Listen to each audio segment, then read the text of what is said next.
2 minutes done. It's halftime, and we've got a familiar voice, if not a familiar face, with us for our halftime interview. We've got Bruce Skeen, and Bruce, besides doing the play-by-play for Blue Devil football, has been a coach here at the high school forever. And Bruce is coaching the 9th grade football team and coming off another great season. Bruce, the guys had a big win Tuesday night and clinched the district championship.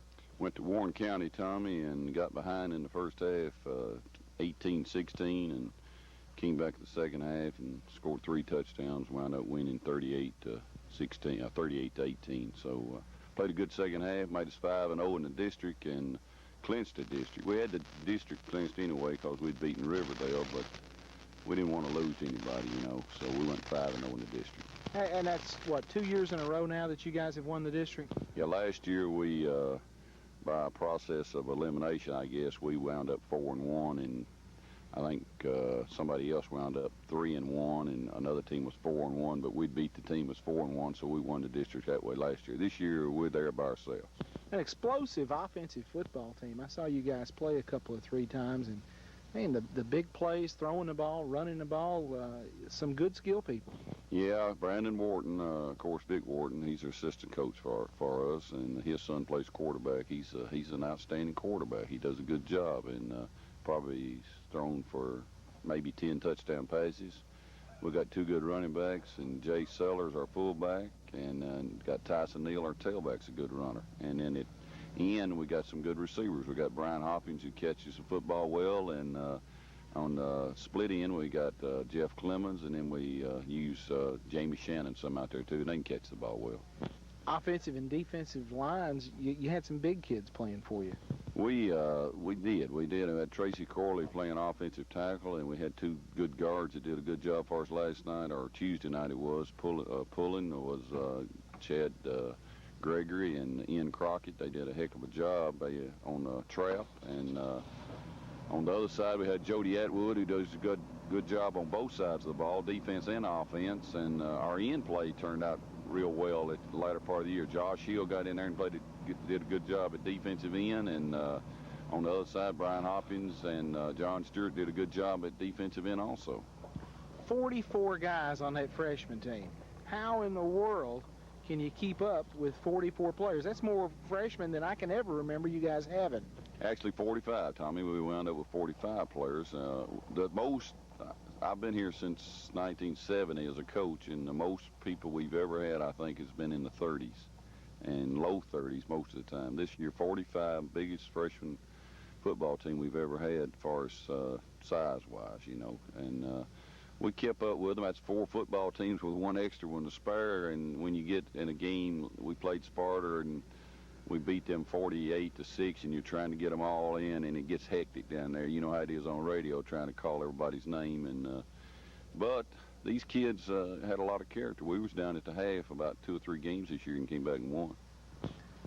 When you look at 45 players coming off the freshman team, that's got to be a tremendous positive for the varsity when they're looking into the winter workouts and getting ready for the spring.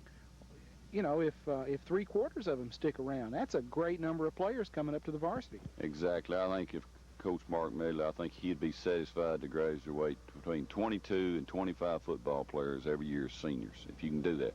So if we can keep 25 of these men out and say 20 of them decide not to play football, then he's got 25 going to graduate as seniors, and that's one of the biggest senior class you're going to have. I think when Ramon Shockley was here, I think he had 22 that graduated, and I asked him the other day, I think he said 17 or 18 this year. It's been about like that. So if this class stays together and they stay out, of course, you're always going to lose some. You're always going to lose some to just don't want to play football anymore, and then you're going to lose some to grades, and maybe some are going to move off. But if you can graduate 30 seniors or 25, you're going to have a good football team. And I guess the fact that we've had some great seasons with the varsity, I guess that's made the kids at the 9th grade level really interested in coming out and playing football. I think so. I think last year's group, the last year's freshman bunch that I had didn't fare real well at Walter J. And they didn't, the county team did fairly well, but they came over here and we went up to Cookeville the first game and we won, and I think they said, well, we can win football games, and we went on and won 6 football games last year, and then this year we came back and won 7. So, you get more people out when you win. You can look at the varsity. The last 5 years, Mark Medley's been to the playoff every year. More people out. I think he's got 66 out. You can remember back when we had 25 out and 22 out one year. I know in 1970 we had. So winning brings people out. It brings fans out. It brings everybody out of the rat holes or houses or whatever you call it. They're going to come out and support winners. And you can take, for instance, Atlanta Braves. There was no Atlanta Brave fans around for 24 years. This year they're everywhere. Yeah. So it kind of feeds on itself, and it's I guess it's one of those things we need to enjoy it while times are good. Right, and this sophomore group this year that Coach Medley has had a good freshman team last year. They're going to be juniors next year, and I think there's some good football players on that team. There's going to be good football players next year. I think can step in and possibly help him as sophomores, on kickoff teams and special teams and things like that he likes to use people with. For his quarterback, Greg Triplett this year stepped in for him and done a good job, and he done an outstanding job for me last year as a quarterback. And Moss was an outstanding tailback. He hadn't got to play a lot this year as tailback, maybe because of his size and things, but he eventually, I think, will be a good football player. Bruce, thanks to you and the assistant coaches you've got with the freshmen, that's the feeder system that we've got, and the success that you have is only going to mean success for us later on down the road. And right, if we can keep a coach at Walter J. Baird, they've had 2 or 3 different coaches the last 3 or 4 years. I know Coach Parrish has been at the county team. He won 3 or 4 football games this year. If we can keep them people coaching the same every year and then send them to us, then we're going to be better and quit changing coaches every year. That hurts, to change coaches every year. I know I've been here since 70, and for a stretch there was a different coach every year. And last 5 years, we've stayed with one football coach on the varsity, and you see the results. That's it for the halftime show. We'll be back with more play-by-play in the second half of this ball game after these messages. The Blue Devil Booster Club thanks the following contributors for their support of this broadcast. Beard Construction Incorporated, 119 Palani Circle. Claiborne's Bakery, 1019 West Main. David Harvey Auto Sales, 500 South Cumberland. Designers Printing Company, 1411 West Main. Dick's Food Mart, 1218 West Main. Edco TV, 210 West High. James Barbecue Restaurant on Glover Street. K&M Cabinet Company, 551 Park Avenue.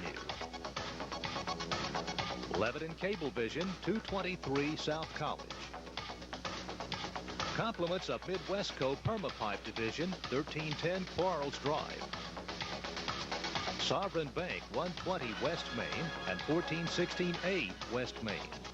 Compliments of TRW Ross Gear Division, celebrating 30 years in Lebanon. Video Movie Centers, 111 West Main. Winfrey's Roan Jewelers, supporting our community for 35 years. And a contribution has been made in honor of the coaches, team, and Raymond Lassiter, a winning combination. So we're on the road for three straight weeks if we get that far, and then if you happen to get that far, your 4th game would be at home, and that's the same way it was 2 years ago when we did play at Franklin County and win. We went to Ray County and lost. The only opportunity Lebanon would have to play at home in the playoffs would be December the 6th in a semifinal game, the game that sends you to Nashville in the Clinic Bowl the next week, the 14th. And Bruce, that's kind of late. True, but and we better slow down, I guess, because we're only leading 13-0, and Tommy, we've got to win this game first to get in the playoffs. So we're only leading 13-0, and anything can happen. Don't think we're going to have a clock again this half, the way it looks, and it's going to be kept on the field. So it's probably going to be mass confusion again down there because, Tommy, when you don't have a clock, we don't know what's going on, and the referees are really having a difficult time calling this football game in this situation, I think. Well, it is tough, and the teams maybe have a rough time finding a little bit of the rhythm. Lebanon, if I remember right, Bruce, is going to get the football to start the second half. We lost the toss. Cookeville decided to take the football. Lebanon should receive to start this second half, and looks like we've still got a little time before we get started here to start this second half. Let's take a 30-second break, and we'll be back with the second half after 30 seconds. Brian, Terry, Stafford, Bruce Skeen, and Bruce and I just discussing the long run that Harcum had. Bruce, longest run from scrimmage so far this year, and maybe they caught us in a stunt. I think that's probably what it was, Tommy. We were maybe trying to cause a fumble or something to happen. Our linebacker shot out of there and left the middle wide open, and had it been for DeMond Sohn, he saved the touchdown. So they have finally got the captains out to the middle of the field for the second half decisions. Lebanon will receive to start the second half.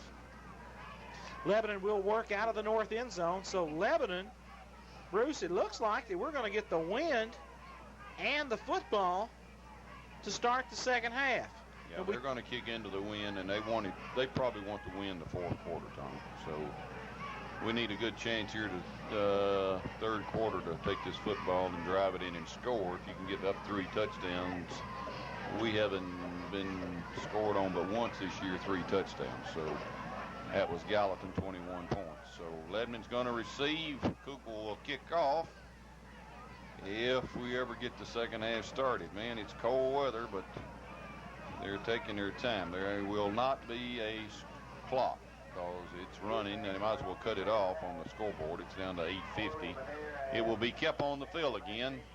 Here comes the kickoff. It will come forward and will go to Tracy Bentley on the 29 to the 30 to the 35 to the 30, about the 34, they say, knocked down. Alan Bentley, they may spot it on the 33 where his knee touched. He caught that football on the 19 and came up, and they'll put it on the 33-yard line. First down and 10 Blue Devils. That offensive front for the Blue Devils, Wade Hatfield at a tackle, Ashley at a guard, Hicks the center, Rose the right guard, Dunaway at the right tackle. In the backfield, we have got Zach Dirksen at the fullback spot. Montoya Crutchfield is the tailback, and Triplett is the quarterback. They're in a 53. They stack the linebacker behind the nose man. 53, and they run right up the middle. There's Crutchfield pounding up the middle across the 35 and got close to the 38.